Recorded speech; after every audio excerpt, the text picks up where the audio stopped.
Morning, everybody. Wolfie here. Because who else would it be? I should have a guest of some sort record a video and let me upload it on my channel just to freak people out. Because, that would be funny for the 3 people who watch. Anyway, I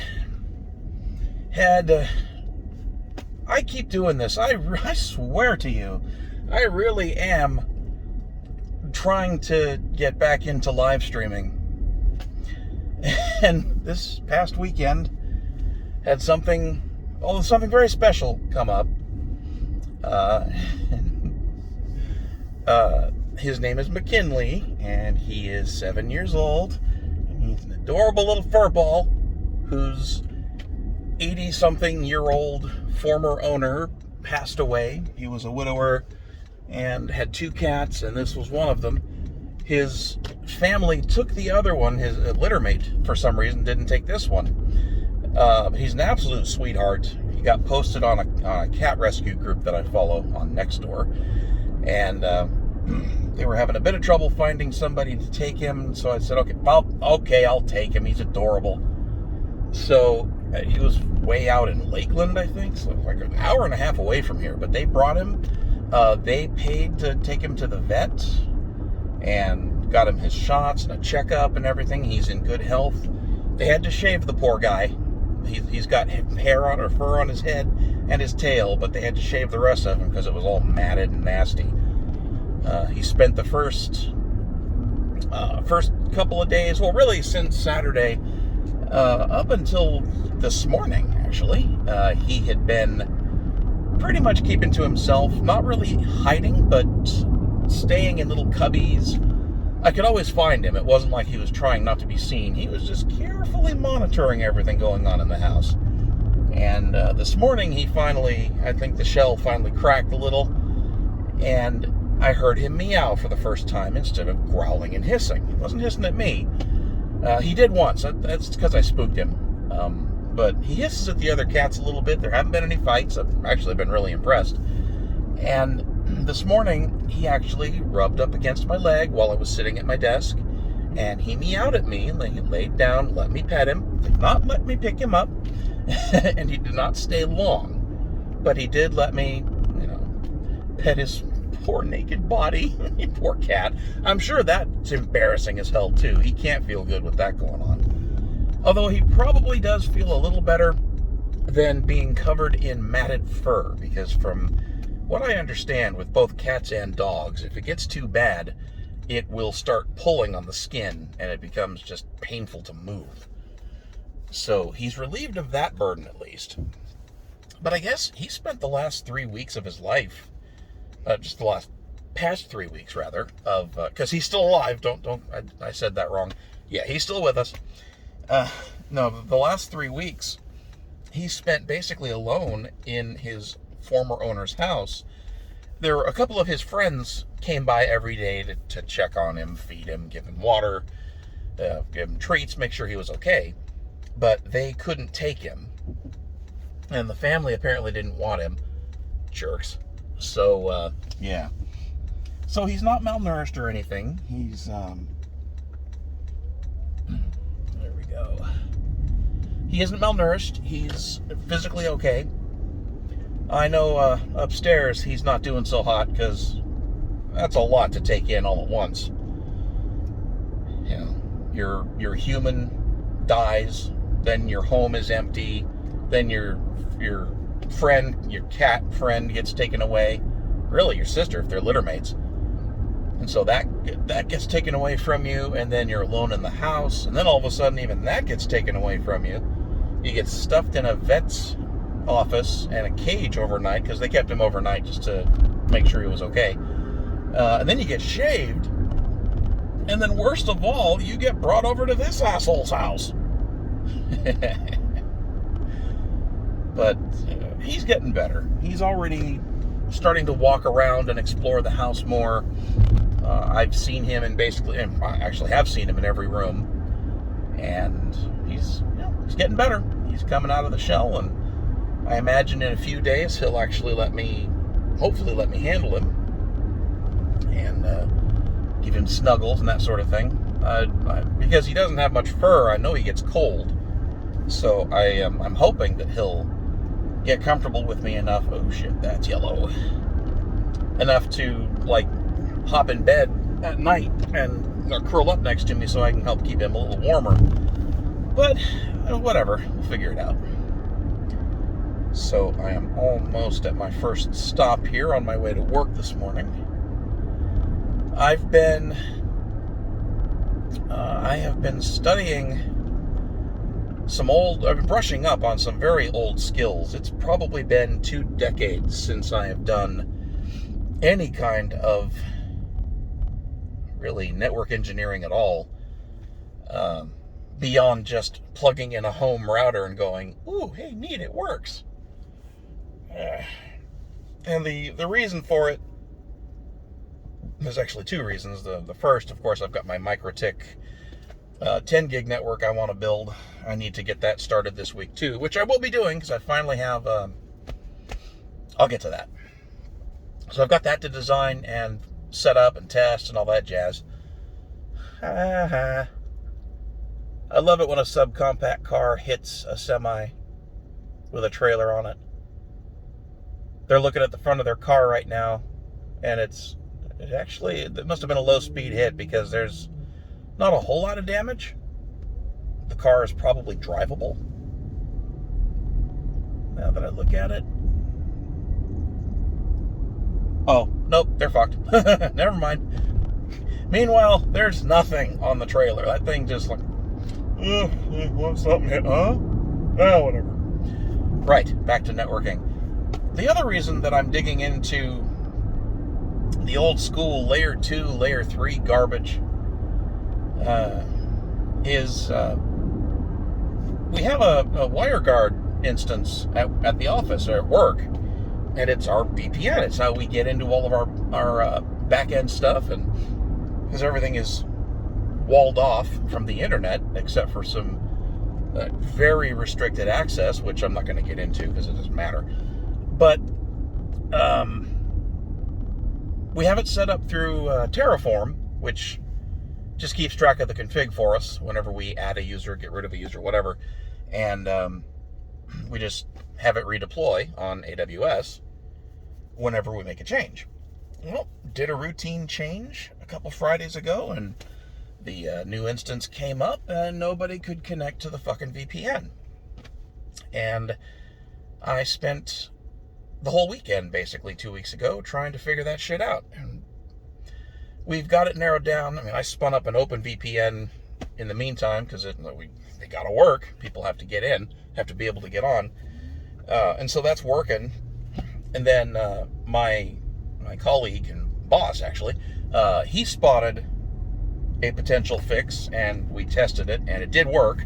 The partial fix, each individual user now has to poke a hole in their router at home, which wasn't required before, and has led us to diagnose that it is NAT traversal suddenly being broken. And so we're not sure if AWS changed something and didn't tell anybody, or if we magically broke something without being able to detect it. Anyway, first stop, I'll be right back. Okay. Oh, I am back. Mission accomplished. Cash secured. Yeah, I gotta have cash for the hookers and blow. Yeah, I wish. Even on my pay, I can't afford a high-class hooker. Gotta go with the streetwalkers. I don't think I have the charisma or the nerve to actually go out and find something like that. Not that desperate. But no, I need a bit of cash because I'm pretty sure I saw the Girl Scouts making the rounds in the next neighborhood over. So I think they're coming. They come around for this year's dose of Thin Mints. And I know they take credit cards, but I don't want them to have to eat whatever 2% that Square charges them. It's ridiculous.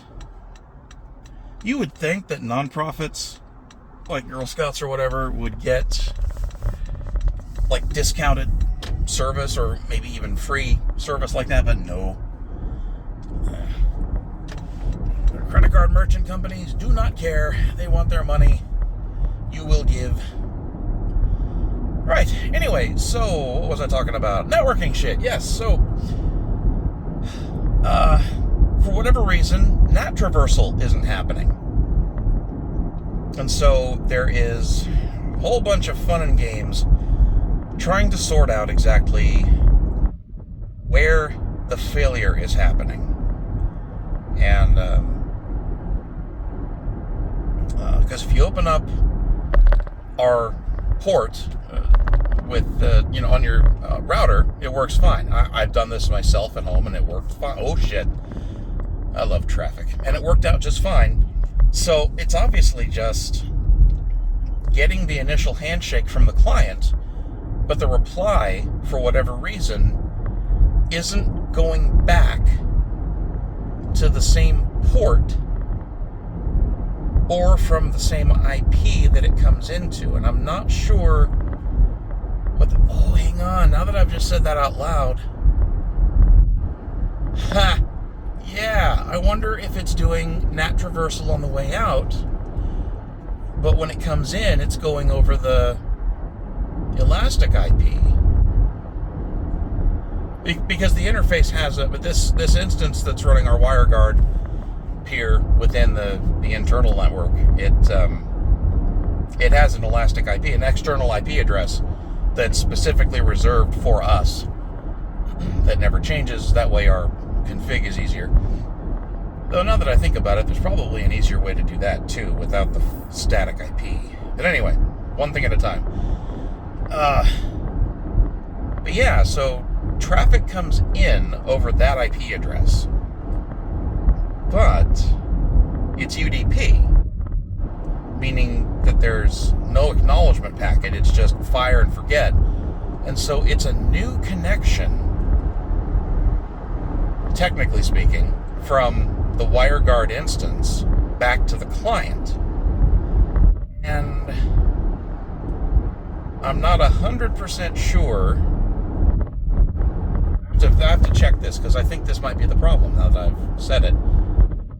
It might be routing traffic back out over the internet over the NAT gateway that AWS provides, that VPC and that subnet. And so anytime the WireGuard instance tries to get back out, even replying to an existing or an incoming connection or handshake, be going out the wrong IP. And so naturally, even if you reply on the same port, but you're coming from a different IP, the client router NAT isn't going to recognize that as a reply to the same connection. That's probably it. See what happens when you talk your way through something? Sometimes you just get the right thought and boom. So I'll be testing that when I get to work. It's the simplest stuff. Well, it's seemingly the simplest stuff in the world. But there's all sorts of little tiny things like that that can go wrong that you don't even think about. Because it never occurs to you. Because usually it all works. The real challenge in networking, in network engineering, it's different from systems administration and from software development because normally, in normal conditions, networks just work. The hardware is in place and it's all solid state stuff. It's all specialized equipment that's built to be durable and last for years. Even the cheap stuff, except for home, consumer grade Wi-Fi routers, those tend to be built kind of crap. But anything that's not strictly aimed at the consumer, like all the MikroTik stuff, anything from Cisco, the HP stuff, of course that shit's all really expensive. Juniper, all of those guys. That stuff tends to be pretty rock solid. But yeah, you get it set up and talking and stuff behaves itself. You don't generally have to touch a network setup for, stuff may run for years without having to touch anything. Because Ethernet as a technology hasn't really changed since I I was just reading about this. I think 2007 was the last time they ratified a change to the Ethernet spec. And I think it was related to VLAN, like 802.1q, I think it was. Whatever, it's related to VLANs. It was like either nesting VLANs inside VLANs, or it might have been, no, it wasn't power over Ethernet. That's older. God, what the hell was it? Oh, some routing protocol, like auto-discovering or dynamic routing thingy. That was it. Some kind of extension to existing. It wasn't BGP, it was some other thing, but they added support for VLANs in this advanced dynamic route discovery thing. But whatever. Doesn't apply to me. But you get stuff running and that's it. You don't have to touch it again for years until something actually physically breaks, like a router. Rarely does a router actually go tits up, but sometimes they do. Like every once in a while they will. Or a cable just rots. Like you bought the Chinesium brand and it was made out of like cardboard and iron shavings from the last time one of their industrial machines ate a poor Bugman or whatever, and God, that's gonna get me banned. But and so a wire just stops working or whatever.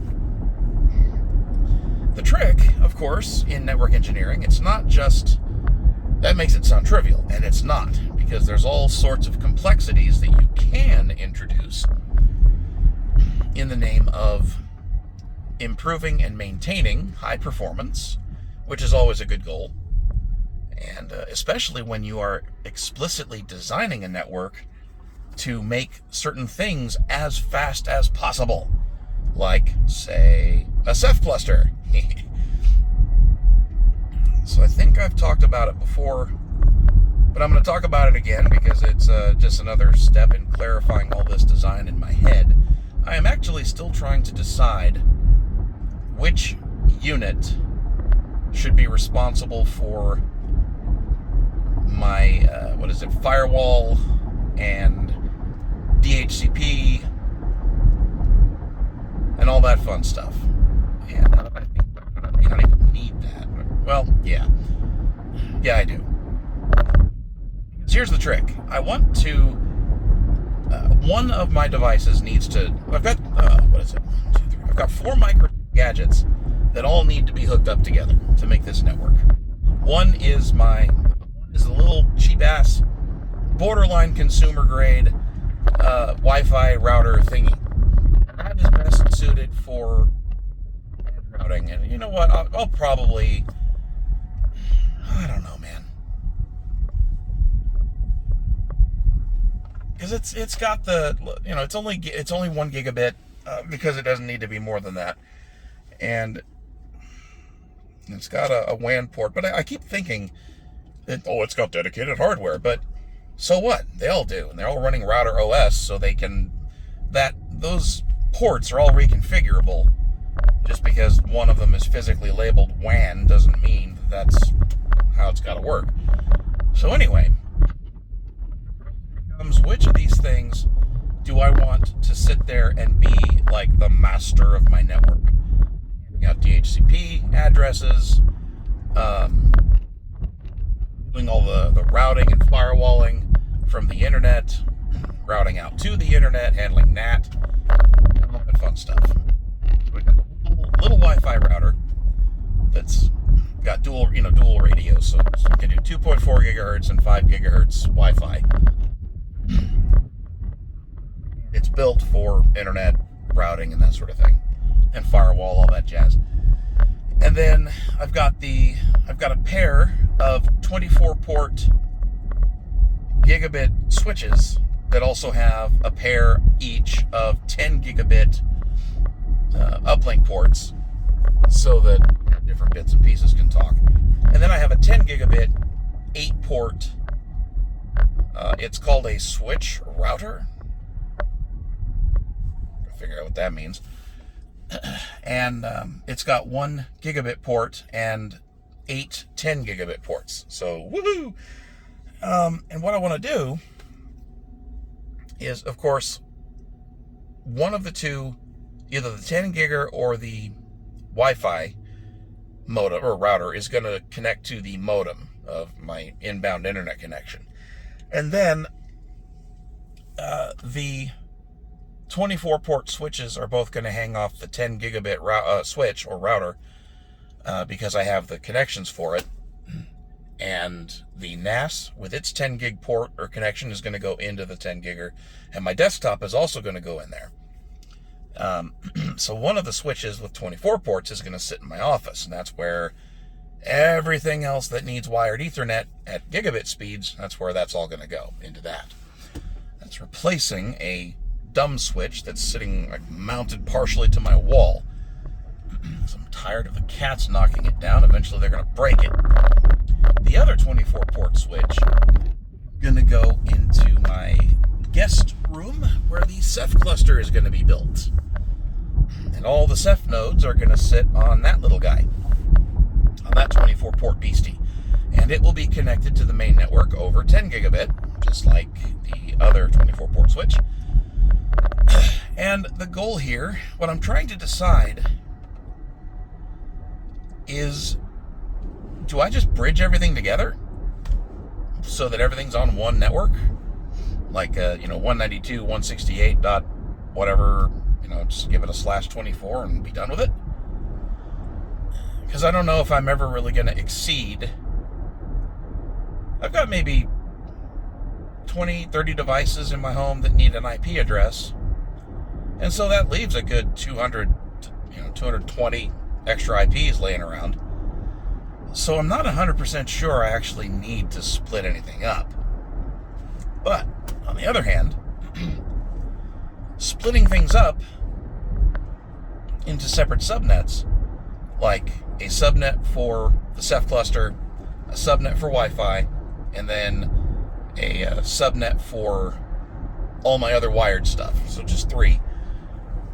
That may not be a bad idea either, so that traffic from anything over to the Ceph cluster, it's going to go over the router anyway, but it also means that I can either do connection tracking or I can set up hardware like wire speed routing with simpler rules or something like that. I don't know. There's benefits to doing it that way, namely that like Ethernet floods to try to figure out what port has what MAC address on it, who's responding to what IP, blah blah blah. That stuff will stay limited to just the subnet that's asking, so like the one device that's trying to query that, instead of it hitting everything. And that's not a huge impact, but you never know, it might actually get bigger or worse as I grow my cluster. So who knows? I think just for the sake of it, I am going to try to set it up on separate subnets, just to say I've done it. And I need to, just because I also need to learn more about how the damn router fits together and how it all works. Learning is good. I want to do more of it. Must always acquire new information, new knowledge. Got to keep your skills refreshed so that you remain employable or capable of doing stuff on your own if you ever decide to, strike out on your own and do your own business stuff. It would help if I could build a network with more than one subnet. I've done it before, it's just been a long time. Last time I did it was for a network for a couple hundred users. That was fun. That involved cable across 12 floors in a skyscraper. Yay. And thankfully we had contractors to do that part. We just set up the switches and the routers and had all the fun bits. Oh my. Is this my... It is. Cool. I have reached the garage. Alright guys, that finishes my idiot rant for the day. For the morning, anyway. I may babble more on the way home. You never know. But yeah, thanks for listening and listening to me talk my way through my own problem. And we'll catch everybody later. Take care.